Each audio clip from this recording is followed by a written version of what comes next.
En el medio de la felicidad por ser papá, Jeremías recibe una noticia que lo cambia todo. Su hijo nacerá con síndrome de Down. Ese giro inesperado se transforma en una historia de amor, valentía y aceptación. Hoy en El Nudo, niños sin etiquetas. Bueno, Jere, gracias por venir a charlar con nosotros. Para arrancar, es que nos cuentes un poco la historia, cómo fue el momento del diagnóstico de Juani y eso, para arrancar. Bien, bueno, la historia del diagnóstico de Juani, más que para arrancar, es como toda una película en sí misma, ¿no? Nosotros estuvimos como varios años intentando ser padre, en un momento se nos da, llega la noticia. Buscaron muchos años. Buscamos un par de años, sí, no un montón, pero un par de años estuvimos buscando, bueno, se da, llegó la noticia. Y bueno, veníamos normal, ¿viste? Tenemos padres primerizos, es como que un poco ahí el obstetra te va guiando en eso de, bueno, hay que hacer este estudio, hay que hacer aquel estudio, hay que hacer aquello. Y llegamos a la famosa translucencia nucal, ¿no? Que es un estudio que te hacen las primeras semanas de embarazo, en lo que hace una medición del bebé, un estudio de sangre, y en función de los números que dan, te dan probabilidades de alteraciones genéticas. Okay. ¿No? ¿Ese estudio es obligatorio o opcional? Es opcional, pero ya todos los obstetras te lo dan. En realidad es un estudio que va por obra social, por eso que se lo hacen todos. En realidad Lo que te ayuda, te dice, bueno, de estos números que tenés, en los casos que ha pasado, es uno de tanto en estas alteraciones, ¿no? Te da varias alteraciones, no solamente lo que es la trisomía 21, que es lo que genera el síndrome de Down, sino cualquier otro tipo de alteraciones genéticas que pueden surgir. ¿Te da probabilidades? Probabilidades, sí. A nosotros siempre recuerdo cuando se lo hizo mi mujer, cuando vamos a buscar el resultado, un clima medio raro en la sala, ¿viste? La hacen pasar a ella sola, después me hacen pasar a mí, y cuando nos muestran el papel dice 1 de 20 y pico. Era síndrome de Down, 1 de 20 y pico. O sea, la probabilidad era bastante alta. Generalmente esos valores dan 1 en 200, 1 en 300, 1 en 400. Claro, en ese momento igual ustedes sabían cómo era la proporción. No, cuando vemos el papel dice, te va diciendo los diferentes cromosomas donde puede haber alteraciones. En el 21 decía 1 en 25, 1 en 20 y pico. No me acuerdo si era 25, pero era por ahí el número. Entonces ya ahí la probabilidad era alta, o sea, eso no es un diagnóstico, pero ya es como un primer escenario. Entonces fue medio un golpazo de agua ahí fría. Ahí el médico momento. Ya les cuenta que había estado la posibilidad. Ahí nosotros justo eso nos lo hicimos en una clínica, el obstetra atendía 1,5 cuadras. Entonces aprovechamos, nos fuimos con el papel a lo del obstetra que nos recibe y nos dice sí, o sea, la probabilidad de que tenga síndrome Down es muy alta. Dice, yo lo que les puedo recomendar es que se hagan el estudio genético. ¿Por qué? Porque falta mucho para el nacimiento. Entonces pensá que semana 10, semana 12 de embarazo. No estaba ni de 3 meses. No, o sea, estaba ahí cumpliendo. O sea, faltaban todavía 30 semanas de embarazo, ¿no? Entonces era un montonazo. Y quizás vivir con esa duda de, che, ¿qué va a pasar, qué no va a pasar? Y yo les recomiendo que se hagan el estudio, ¿sí? Entonces avanzamos, nos hicimos el estudio. Obviamente que lo hicimos después que nos aseguró que era bastante seguro, que no había riesgo y demás. Y cuando nos hacemos el estudio, había que esperar una semana entre que vos te hacías el estudio y venían los resultados, ¿no? Cuando vamos a hacer el estudio concretamente, que es una punción, nos recibe una médica muy simpática ella, muy sonriente, muy tranquilizadora y demás, nos hace el estudio y nos vamos. Entonces, bueno, fue una semana esa... Intensa, brava, mucha incertidumbre, contextos quizás afectivos que no saben acompañar ese tipo de situaciones, que eso es súper normal. ¿Ustedes ahí ya lo habían planteado con familia y amigos? Nuestro círculo más íntimo, ¿no? La familia, ¿no? Che, pasa esto, vamos a hacer esto. Aparte había una semana de reposo absoluto para la mamá, para Mari. Entonces teníamos que esperar, ¿viste? Entonces, nada, era un círculo muy cercano, primera familia, ¿no? Pero ya empiezan ahí como, ¿viste? El no saber acompañarlos, que no está bien, digo, ni siquiera nosotros sabíamos. Uno no sabe, pero claro. Pero qué, por ejemplo, ¿qué pasó que recuerdes? No, quizás frases, viste, medias como que te quieren consolar. Bueno, entonces, que no consuelan mucho. Que no consuelan mucho, o quizás seguir como la vida como si nada, che, hay esto, vengan, viste, como nada. Cuestiones que pasaron en ese momento. No pasa nada, pasó la semana y vamos a buscar el resultado. Cuando llegamos ya la actitud de la médica era 100% opuesto a lo que había sido. Era la misma médica. La misma médica, una semana antes. En ese momento recuerdo, estábamos nosotros solos en la sala de espera, no había nadie más, la puerta del consultorio estaba abierta, medio que nos miró y bajó la mirada. Y cuando ya hubo ese gesto dije, esto no va bien. Claro, era todo ya con la gestualidad, ya ustedes se predisponían. Ya el contexto era súper complejo. Nos llama, porque encima nos hizo esperar, digo, no sé si estaba alargando la situación, si realmente estaba haciendo algo, yo no sé. Nos llama y nos entramos. No nos dijo nada, la sentó, le hizo una ecografía de control para ver que esté todo bien. Cuando nos volvemos a sentar en la silla, nos viene y dice, tengo una mala noticia. Claro. Ahí ya nos empieza a predisponer de lo negativo, de lo que nos iba a contar. Dice, el chiquito tiene... Ella ya juzgó la noticia. Ya juzgó, ya le puso un rótulo, como decimos nosotros. Tengo una mala noticia, el chiquito tiene síndrome de Down. Entonces, medio que nos quedamos en silencio los dos. Y dice, bueno, ¿tiene alguna pregunta? O sea, solamente nos dijo eso, no nos dio ni contexto, ni nos explicó en qué consiste. De qué se trata, nada. De qué cuidados tenían que tener o no, de cómo se tenían que preparar, nada. Nada, solamente nos dijo eso. Dice, ¿tiene alguna pregunta? Como en un estudio genético, Mari preguntó si se sabía el sexo, me dijeron sí, es un nene, y eso fue todo. Y ahí nos fuimos de ahí hasta casa, que teníamos media hora de viaje, completamente en silencios, devastados. ¿Por qué? Porque a nosotros nos habían dado una mala noticia. No, y aparte no te habían explicado nada. Nada, bueno, después ahí rápidamente a las pocas horas nos volvimos a ver con el obstetra también, que nos acompañó bastante, y él empezó a usar una frase que a nosotros nos empezó a cambiar un poco la cabeza, ¿sí? Que es, si es una buena o una mala noticia, lo van a definir ustedes.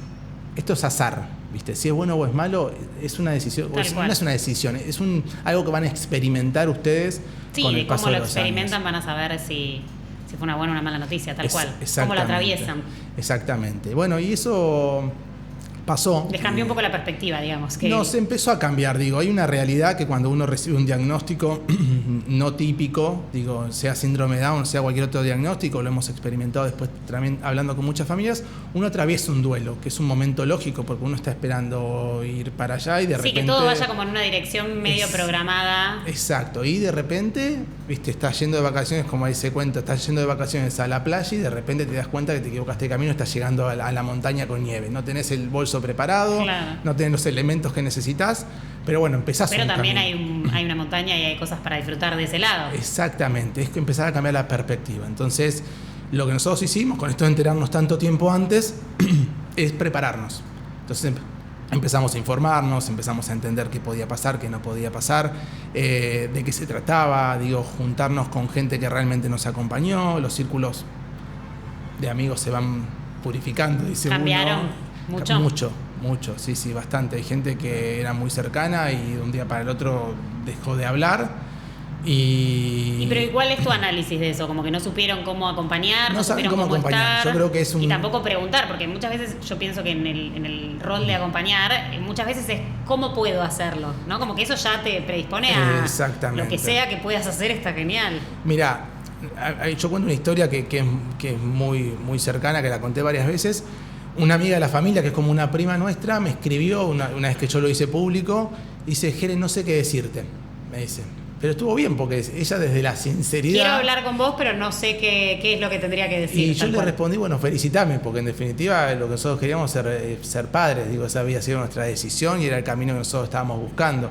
Bueno, y ahí se empezó a aflojar, pero hay gente que no rompió nunca esa barrera, o sea, que no lo intentó, no hubo manera, y uno no está para también que el otro rompa la barrera, digo, que también sale de cada uno. Uno tampoco está para andar enseñando a la gente, ¿no? No, que tal no es cual. Tu rol. De hecho, hoy los padrinos de Juani, hoy no, desde ese momento los padrinos de Juani, son dos personas que no eran amigos íntimos nuestros, eran conocidos, que llevamos bien, teníamos una vida social. Pero que tuvieron por ahí más empatía en el momento. Pero que nos acompañaron de otra manera. Sí, nos supieron acompañar, fue un apoyo emocional muy importante todos esos meses y nosotros, como siempre decimos, los padrinos los eligió Juan y no los elegimos nosotros. Y hoy son grandes amigos los dos, ella y él. Entonces, en ese sentido, creemos que las cosas se van acomodando solas. Tal cual. Y después con esto que me decías de con tu familia y con tus amigos, o sea, con tu familia, ¿cómo siguió la cuestión? Bueno, Y porque también yo creo que también con otra generación hay otros problemas también. Uno va educando todo el tiempo, digo yo. No te queda otra. Hay algunos le pones un poco más de... El tema también lo importante es las ganas de aprender del otro. Sí, hay. O sea, yo siempre digo lo mismo. No hay que fijarse en lo que quizás te dicen o cómo actúan, sino la intención que hay detrás de eso. ¿Sí? A mí hay mucha gente que me ha dicho cosas no tan buenas, pero que uno lo entiende que lo hacen desde un lugar quizás del desconocimiento, del querer ayudar o lo que sea, que uno aprovecha esa situación e intenta, le explica o intenta, no digo corregir, pero sí quizás explicarle por qué uno no puede llegar a tomar bien eso y se toma el tiempo de educarlos, entre comillas. Para otros que mejore, digamos, claro. Que es mejor, digo, está bien, sí, no pasa nada. Te voy a ignorar. Si no estás en mi vida, está un poco mejor la vida, ¿no? Entonces un poco va por ese lado. Y creo que la familia se fue adaptando un poco a a eso, ¿no? A poder acompañar, a entender, a incluso ellos buscar información, a preguntar. Y a vivirlo también como una nueva normalidad, digamos, de la dinámica familiar. Sí, a ver, la condición de Juani siempre hoy está en segundo lugar en un montón de cuestiones, en la mayoría te diría, digo, se junta con las primas, se mata con las primas, se junta con los tíos y se divierte, digo, eso hoy ya quedó, digo, Juan tiene casi 7 años, entonces en este tiempo Juan aprendió, pero todo el tiempo van aprendiendo, ¿viste? Y es como que nosotros tratamos de quitarle un poco dramatismo, más allá de que hay un componente importante. Sí, como que no haya una mirada también de especial, ¿no? Como que se normalice lo más posible dentro del ambiente familiar y amistoso y donde sea, digamos.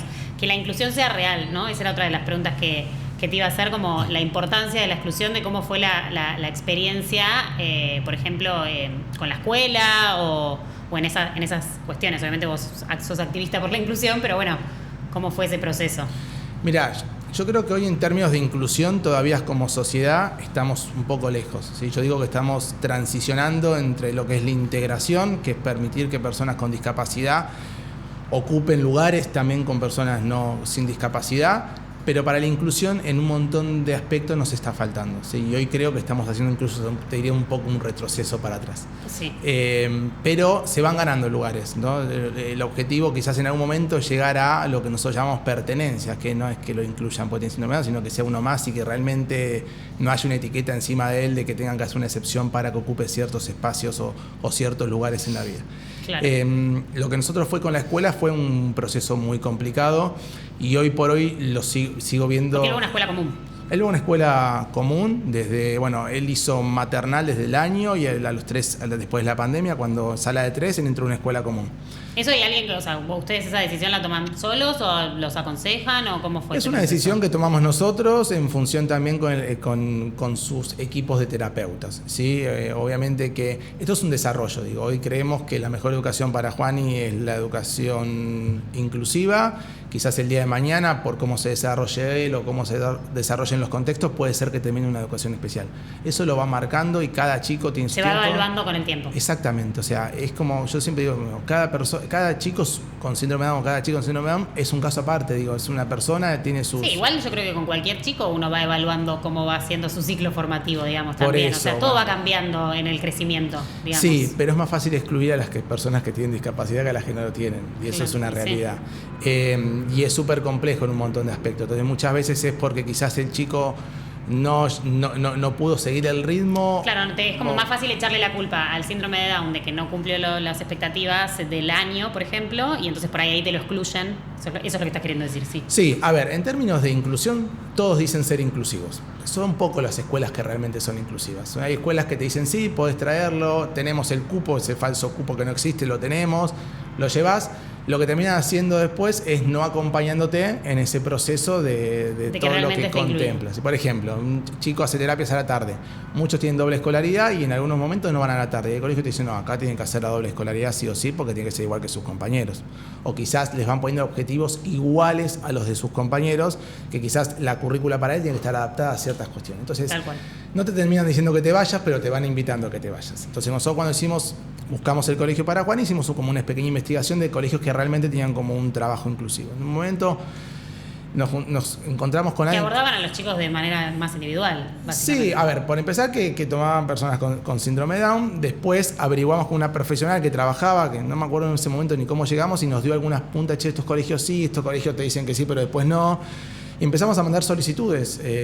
Creo que Mari, la mamá de Juan, habrá mandado unas 15, 20 solicitudes a colegios, todos aclarando la condición, ¿sí? Porque hay padres que eligen la opción de no aclarar y después ir al choque. Nosotros lo aclaramos porque nos queremos evitar, viste, ya el segundo mal disgusto.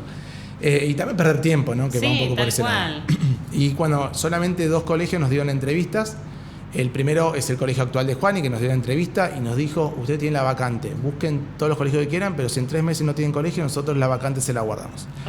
Buena predisposición. Sí, de hecho hoy tiene un proyecto de inclusión muy lindo, tiene un departamento, de hecho fue creciendo desde que entró Juani a hoy un montonazo. Justo en ese área. Sí, ya hay chicos con síndrome de Down en primaria, que en el momento cuando Juan entró no había, entonces ya como te dan una perspectiva también de desarrollo a futuro. Tal cual. Sí, ya se va preparando todo más, el camino. Se va allanando el camino.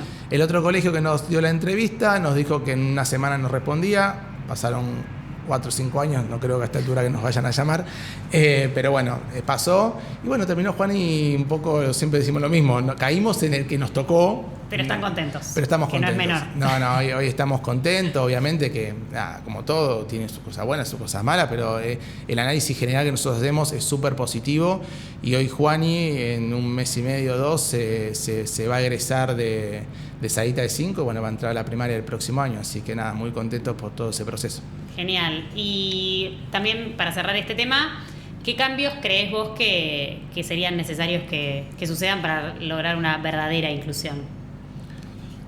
Bueno, yo creo que tiene que haber un cambio primero de mentalidad más a nivel sociedad, ¿no? Digo, realmente... Es lo más difícil. Es lo más difícil. Porque esas son como creencias muy arraigadas o cosas que es como constantemente estar luchando. Todo el tiempo, y uno cree a veces que estamos más avanzados de lo que realmente estamos, y cuando uno se empieza a profundizar hay mucho desconocimiento, hay mucho prejuicio, hay mucha estigmatización, y quizá lo que está faltando es formación en todas las áreas, ¿sí? Formación para los médicos para dar una noticia, formación para los docentes para poder acompañar un proceso de inclusión, formación incluso en los mismos colegios para los chicos. Nosotros siempre decimos lo mismo, que haya cada vez más personas con discapacidad o con síndrome de Down en las salas, ayuda a que esos chicos vayan naturalizando mucho más una condición que quizás uno, como me pasó a mí a los 30 años cuando me enteré que mi hijo iba a tener síndrome de Down, que no tenía ni idea. Claro, vos quizás atravesaste toda tu escolaridad sin tener un compañerito jamás. Con síndrome Yo nunca de Down, había tenido un contacto cercano con alguna persona, ¿sí? Claro. Entonces había un montón de cuestiones que uno desconoce en ese momento, ¿sí? Y Google no es la mejor ayuda. Eso se lo recomiendo, no googleen en lo posible porque no ayuda. En nada. Google nunca ayuda. Nunca. Hace poco entrevistamos a un médico que era como, si vos googleás, todos los diagnósticos son cáncer, horribles. Sí, es tremendo, ¿viste? Como hay un meme que anda vuelta siempre que no googlees. Me duele el dedo, cáncer de dedo. Y exacto. Bueno, es un poco, va por ese lado. En esto ayuda, sí hay un montón de lugares y está bueno que uno se informe bien, pero a mí me pasó. Y como me pasó uno tiene que saber en qué lugar buscar en internet, ¿no? O sea, como, che, esta organización te da información que me suma. Bueno, eso es lo que pensamos hacer. Nosotros, y bueno, para terminar lo que me preguntabas, creo que falta un montón de formación en todas las áreas, pero esto de formar a las personas en el mismo aula, en los mismos lugares y en la misma convivencia con personas con discapacidad hace que cambien la mentalidad. Y lo que yo llamo los decisores del futuro, que son hoy los compañeritos de Juani, cuando tengan que tomar una decisión en el día de mañana para dar oportunidades laborales, para que una persona pueda estudiar, para que una persona se pueda desarrollar, va a ser mucho más natural y va a ser mucho más factible de lo que soy. Claro, perfecto. Bueno, y después si hay otra pregunta que tenía era si hay algún mito que quieras desmentir o no, eso... Bueno, mitos... porque hay muchísimos seguro. Mitos hay un montonazo que por ahí elijamos uno, como el más... Sí, a ver, yo quiero empezar... Hay una generalización sobre las personas con síndrome de Down, ¿no? Como gente tiene poco contacto, muchas veces pasa que tuvo una experiencia con uno en particular. Y eso ya se armó la idea de lo que significa el síndrome de Down. Sí, yo soy una persona muy heavy user de redes sociales, veo todo el tiempo, ¿viste? Comentarios fuera de lugar, me la paso denunciando solamente de deporte porque sé que después no pasa nada, pero ves como esos lugares comunes, ¿no? Bueno, yo conocí uno cuando tenía 12 años que me pegó. Ves cómo se repite por ahí, claro. Que me pegó, son súper agresivos, ¿viste? Conociste a uno a los 12 años, hace 30 que te pegó y eso es súper agresivo. Es como que, no sé, vos salimos acá, me pega y digo, todas las mujeres son agresivas. No tiene que ver con... Es una generalización total. Es una generalización total. Bueno, eso pasa un montón. Y más, teniendo poco interacción, o sea, no es que...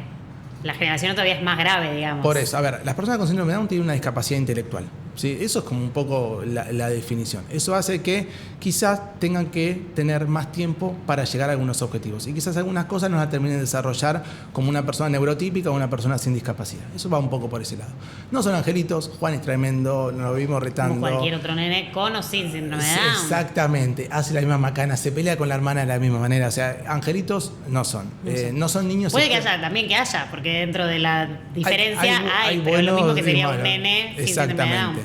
No son niños eternos, ¿sí? Son adolescentes, son adultos, ese es otro mito también muy grande, empiezan a desarrollar su vida, se enamoran, tienen relaciones sexuales, quieren irse a vivir con la persona que quieren, con los amigos, quieren salir, todo lo hacen o podrían hacerlo si existiesen las oportunidades, igual que cualquier otra persona, ¿sí? O sea, no son niños eternos ni lo van a hacer, ¿sí?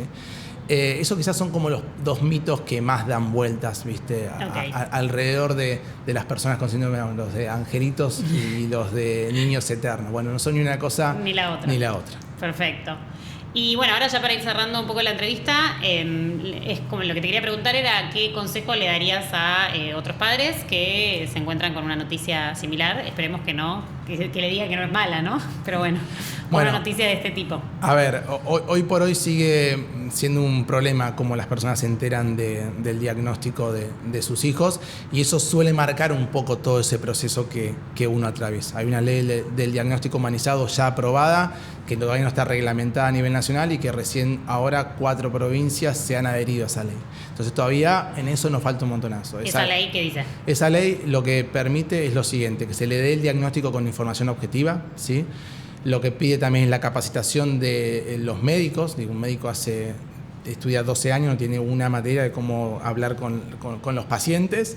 Tal cual. Habla también de no estigmatizar, ¿sí? Y de crear esas oportunidades para que haya una estimulación temprana. O sea, a la hora de dar la noticia, el médico tiene que contarle que la estimulación temprana va a ayudar al desarrollo de las personas. Bueno, entonces esos 4 puntos hoy como principales, ¿sí? Esa ley la hizo un grupo de madres de Córdoba, hicieron el desarrollo junto con un doctor especializado en síndrome de Down, y esa ley se aprobó en el Congreso y todavía falta la reglamentación del Poder Ejecutivo, y algunas provincias y Capital Federal recién se están adhiriendo a esa ley y la están empezando a implementar. Claro. Exactamente, nos falta un montonazo. Lo que estamos tratando es que se reglamente a nivel nacional, por lo menos para que no caiga la ley ni quede cajoneada. Claro. ¿Sí?